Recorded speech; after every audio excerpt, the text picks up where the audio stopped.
Hello everyone, एक बार फिर से आप सभी का एक नए वीडियो में स्वागत है।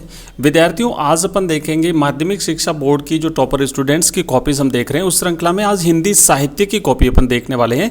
2022 का जो एग्जाम हुआ था उसमें एक टॉपर स्टूडेंट्स की कॉपी अपन देखेंगे। यहाँ पर देखिए हिंदी साहित्य और ये 2022 के टॉपर स्टूडेंट की कॉपी है और इसको 80 में से 80 नंबर मिले हैं, पूरे में से पूरे नंबर मिले हैं। आप यहाँ पे ये जो है वो नंबर देख सकते हैं। तो आइए देखते हैं किस तरीके से इसने पेपर को अटेंड किया है, इसकी लेखन शैली कैसी है, इसकी राइटिंग कैसी है और नंबर किस तरीके से इसे प्राप्त हुए हैं। आप यहाँ पर देखेंगे कि जैसे जो फर्स्ट क्वेश्चन था ऑब्जेक्टिव टाइप का, उसमें जो गद्यांश और पद्यांश थे, तो ये जो 6 नंबर के 12 नंबर के टोटल, तो इस तरीके से इसने एक टेबल बना करके और इसमें अपना आंसर लिख दिया है दोनों का। ठीक है, 6 ऊपर के गद्यांश के और 6 फिर पद्यांश के। उसके बाद में फिर जो प्रश्न पत्र का जो सेकंड क्वेश्चन नंबर था उसमें जो रिक्त स्थान वाले जो प्रश्न पूछे गए थे 6 प्रश्न, तो उसके आंसर यहाँ पे दिया उसने। पहले का लिखा है प्रसाद गुण, आप देखिए राइटिंग बहुत अच्छी इसकी है और उत्तर भी जो है वो बिल्कुल सही लिखा है और 26 मात्रा यहाँ पे लिखा है। उसके बाद में लघु वर्ण का संकेत, पिछली बार प्रश्न पूछा था लघु और गुरु वर्ण का संकेत चिन्ह क्या है, किस तरीके से उन्हें लिखते हैं। तो लघु वर्ण को ऐसे एक सीधी लाइन से लिखते हैं और जो गुरु वर्ण होता है उसे एस की आकृति में लिखते हैं ना, एस की आकृति में इस तरीके से उसे लिखा जाता है। तो ये जो आकृति होती है ये होती है दीर्घ या फिर उसे गुरु वर्ण भी कहते हैं। और उसके बाद में देखिए अलंकार कितने प्रकार के होते हैं, 3 प्रकार के हैं और अनुप्रास अलंकार है ना, उत्तर होगा रिक्त स्थान जो है उसके आंसर लिखे हैं। फिर इसने शुरू किया तीसरा प्रश्न, क्रम से किए हैं, पहला किया उसके बाद दूसरा किया और फिर तीसरा किया। ये अति लघुत्रात्मक प्रश्न है और तीसरे का आंसर लिखा है कि जब काव्य में उपमेय पर उपमान का आरोप किया जाए अर्थात उन्हें एक ही मान लिया जाए, वहाँ रूपक अलंकार होता है। उसके बाद में तीसरे का पहला हो गया, तीसरे का दूसरा हो गया, मेघमय आसमान से उतर रही संध्या सुंदरी परिसी धीरे धीरे धीरे।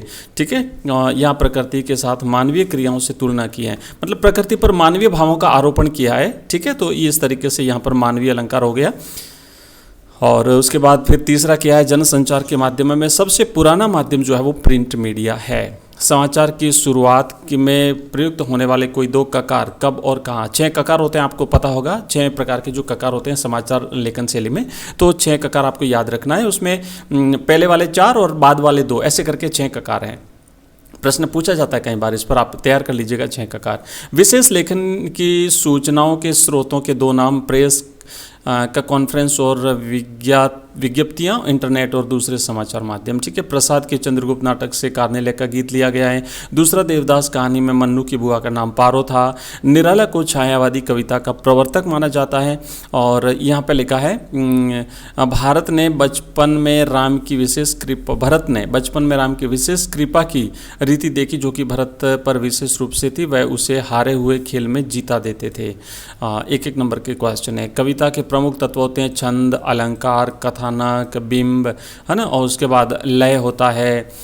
ये सारे कविता के जो प्रमुख तत्व हैं वो होते हैं। कथानक पात्रों और परिवेशों एवं समयों का संक्षिप्त उल्लेख करता है। समय के अनुसार नाटक केवल वर्तमान के ही होते हैं। नाटक में कथानक, संवाद, पात्र, समय, वेशभूषा, उद्देश्य पर विशेषता। नाटक में पात्रों का होना जरूरी है और किसी घटना व मुद्दों का, समस्याओं का चयन आवश्यक है और उसका चुनाव भी किया जाता है। उसके बाद में रेडियो के लिए समाचार लेखन में निम्न बातों का ध्यान रखना चाहिए। काफ़ी अच्छा प्रश्न है और इस तरीके से आपके एग्जाम में भी पूछा जा सकता है। रेडियो से रिलेटेड है, हो सकता है प्रिंट मीडिया से रिलेटेड पूछ ले, जैसे रेडियो का पिछली बार आया है, तो इस बार प्रिंट मीडिया समाचार लेखन की निम्न बातों पर कौन कौन सी बातों का ध्यान रखना चाहिए पूछ ले। टेलीविज़न समाचार में किन बातों का ध्यान रखना चाहिए, है ना। इंटरनेट सबसे ज़्यादा लोकप्रिय है फिलहाल, तो इंटरनेट पर आ सकता है। तो इस तरीके से आप थोड़ा सा पिछले साल के पेपर को देख करके इस साल की अपनी तैयारी को गति दीजिएगा। और पुराने जो पेपर्स होते हैं ना, पिछले 4-5 सालों के पेपर आपको जरूर देख लेना चाहिए। उससे आपको पता चल जाएगा किस तरीके से पेपर पूछा जाता है और किस तरीके से आपको आंसर लिखना है। इस वर्ष जो पेपर आएगा उसमें किस प्रकार के प्रश्न आने की संभावना रहती है। पैटर्न आपको बिल्कुल इसे देखने से, पेपर्स जो प्रीवियस ईयर्स के जो पेपर्स होते हैं वो देखने से काफ़ी फायदा मिलेगा। और अगर आप पिछले वर्ष के जो पेपर्स देखना चाहते हो 2010 से लेकर 2022 तक के सारे अगर प्रश्न पत्र, तो आप हमारा ऐप डाउनलोड कर लीजिए। हमारे ऐप में आपको सारे के सारे जो पेपर्स है सब्जेक्ट वाइज हमने जो कोर्सेज बनाए हैं, उस कोर्सेज में हमने एक फोल्डर बनाया है प्रीवियस ईयर्स पेपर, तो वहाँ पर आपको सारे पेपर्स एक ही जगह पर मिल जाएंगे। और ये जो कॉपीज है इसकी PDF भी अगर आप प्राप्त करना चाहते हैं तो वो भी आपको हमारे ऐप में वहाँ पर मिल जाएगी। जो कोर्सेज बने हुए हैं सब्जेक्ट वाइज, वहाँ पर आप ये सारी कॉपीज़ भी देख सकते हैं, डाउनलोड कर सकते हैं। नेक्स्ट है संवदिया कहानी के आधार पर छठे प्रश्न का आंसर दिया है। उसके बाद में आप यहाँ पे देख सकते हैं कि चार हाथ लघु कथा, और फिर है पंडित चंद्रधर शर्मा गुलेरी के बारे में, फिर लिखा है दिशा कविता, और उसके बाद में यहाँ पे लिखा है आप देख सकते हैं माँ सरस्वती जो जग की विद्या की देवी हैं, उसकी उदारता का बखान, फिर लिखा विद्यापति का साहित्यिक परिचय। आप जरूर याद कर लीजिए, विद्यापति है, जो भी इंपॉर्टेंट आपके कवि और लेखक हैं उनका साहित्यिक परिचय याद कर लीजिएगा। फिर है 12वां प्रश्न भैरव की पत्नी, और इसके बाद में लिखा है भूप दादा। उसके बाद में नेक्स्ट प्रश्न है 14वां मालवा खाऊ उजाड़ू सभ्यता। ठीक है, इसको आप थोड़ा सा वीडियो को रोक करके और कंप्लीट अगर पढ़ना चाहे तो पढ़ लीजिए। और पीडीएफ मैंने आपको बता दिया, हमारे टेलीग्राम चैनल में लिंक है, और साथ ही साथ हमारा जो ऐप है इस वीडियो के डिस्क्रिप्शन में लिंक दिया हुआ है, तो हमारा ऐप डाउनलोड कर लीजिए। ऐप में सारी पीडीएफ जितनी भी है ना, हिंदी की, हिस्ट्री की, पॉलिटिकल, इंग्लिश की, हिंदी कंपलसरी की, हिंदी साहित्य की, सारी पीडीएफ आपको वहाँ पर मिल जाएगी।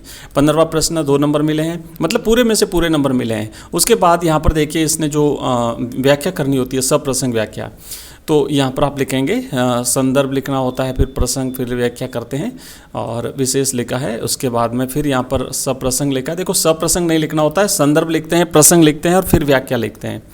ठीक है, इस तरीके से ये इसने लिखा है 5 नंबर, और इस तरीके से ये हो गए 6 नंबर। कोरोना वायरस पर इसने जो है वो लिखा है एक निबंध, उपसंहार लिखा है। उसके बाद में फिर 16वां प्रश्न किया है, फिर 17वां किया है। उसके बाद में ये जो हमने कॉपी देखी ये है हिंदी साहित्य की। आप देख सकते हैं इस कॉपी को देखने से मोटिवेशन मिलेगा, साथ ही साथ कई चीज़ें जानने को मिलेगी आपको।